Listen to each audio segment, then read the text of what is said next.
السلام علیکم ورحمۃ اللہ وبرکاتہ۔ کلاس نام امید کرتا ہوں کہ تمام بچے ٹھیک ہوں گے۔ آج 6 جولائی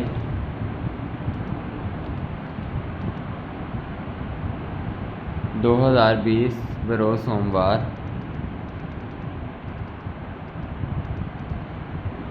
ہمارا موضوع جھوٹ کی سزا کہانی ہے۔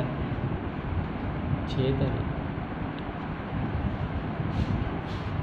گرامر کا حصہ جھوٹ کی سزا۔ بورڈ میں یہ سوال آپ کو 5 نمبر کا آئے گا۔ آئیے اس کو پڑھتے ہیں۔ ایک نوجوان گڈریا دریا کے کنارے اپنی بھیڑیں چرایا کرتا تھا۔ گڈریا بھیڑیں چرانے والا۔ اسے عادت تھی کہ کبھی کبھی مستی میں آ کر چلاتا خوف سے آواز نکالتا، شیر آیا، شیر آیا، دوڑو۔ اب یہ انورٹڈ کوما یہاں سے سٹارٹ ہے، یہ انورٹڈ کوما یہاں پہ ختم ہے، ٹھیک ہے۔ یہاں سے سٹارٹ ہے انورٹڈ کوما، یہاں پہ ختم ہے، یعنی کہ شیر آیا دوڑو۔ یہ الفاظ اس گڈریے کے ہوتے جو کہ دریا کے کنارے اپنی بھیڑیں چرایا کرتا تھا، اور کبھی کبھی اسے مستی کی عادت میں اس فقرے کو منہ پہ لانا پڑتا۔ ارد گرد کے کھیتوں میں کام کرنے والے سنتے تو لاٹھیاں کلہاڑیاں لے کر دوڑ پڑتے، مگر جب گڈریے کے پاس پہنچتے تو وہاں کوئی شیر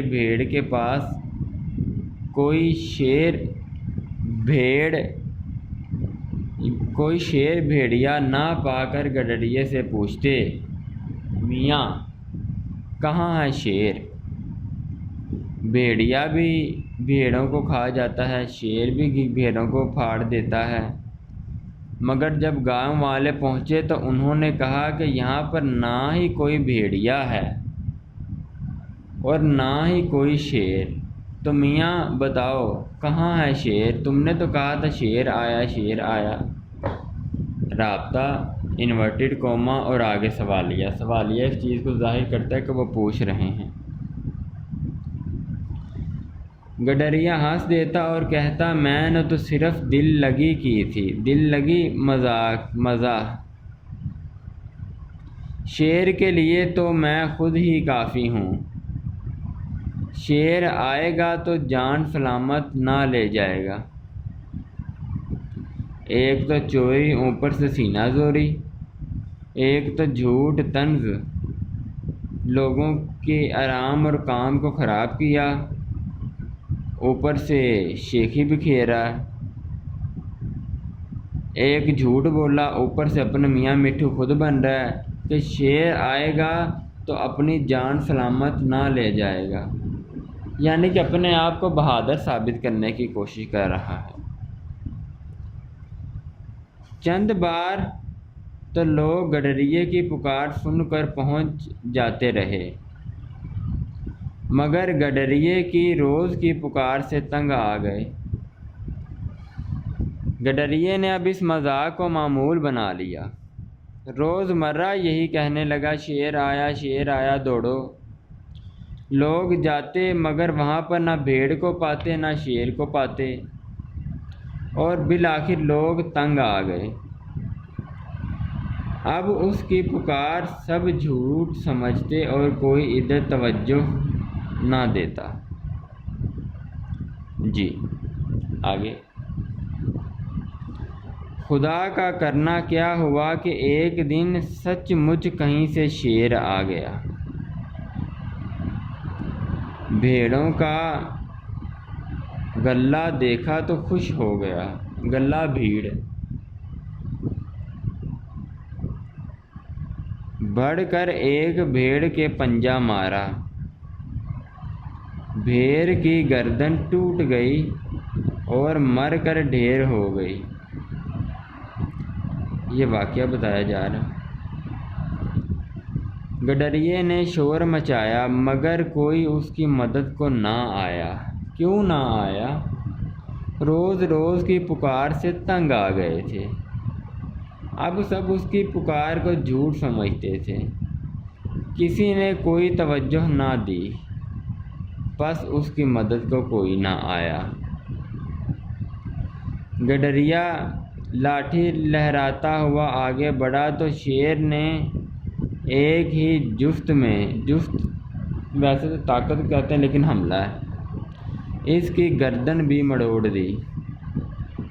بھیڑیں بھاگ رہی تھیں اور شیر ان کا شکار کر رہا تھا۔ آخر سارے کا سارا غلہ شیر کا شکار بن گیا، یعنی شیر نے سارے بھیڑوں کو مار گرایا۔ سورج غروب ہو گیا، ہر طرف اندھیرا چھا گیا۔ نہ گڈریا آیا نہ بھیڑوں کا غلہ۔ گڈریے کے رشتہ داروں نے رات بہت بے چینی سے گزاری کہ خدارا آج معمول کے مطابق وہ گھر نہیں پہنچا، خیریت ہو؟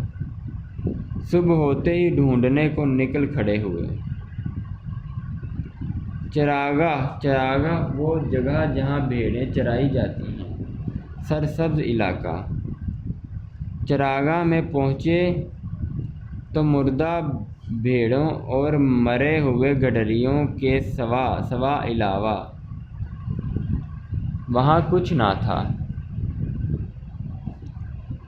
گڈریے کو جھوٹ کی سزا مل چکی تھی اور بھیڑیں مفت میں جان گنوا چکی تھیں۔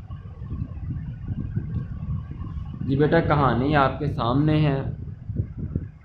اس کہانی کا مقصد بس یاد کرنا اور یاد کر کے لکھنا نہیں ہے، بلکہ اسے اپنی عملی زندگی میں بھی اپنانا ہے کہ جھوٹ خدا کو بھی ناپسند ہے اور دین میں بھی اس کی ممانعت کی گئی ہے۔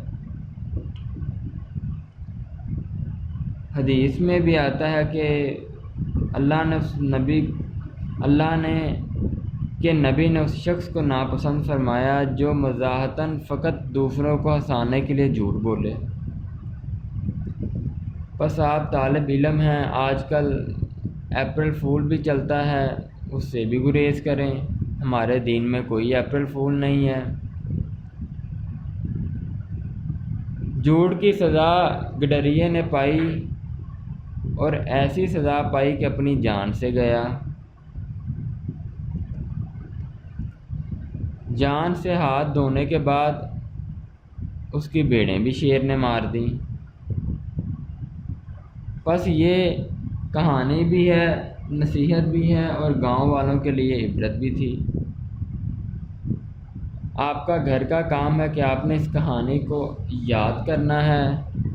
جہاں پر انورٹڈ کوما استعمال ہوا وہاں انورٹڈ کوما استعمال کر، اندر والے فقرے کو بدلنا نہیں۔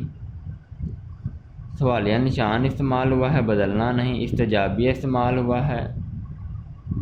میں محمد رمضان اسی کے ساتھ آپ سے اجازت چاہتا ہوں۔ یاد کرنے کے بعد کم و بیش ایک دفعہ اسے اپنی کتابوں پر لکھیے گا ضرور۔ اللہ آپ کو خوش رکھے، آباد رکھے۔ السلام علیکم ورحمۃ اللہ وبرکاتہ۔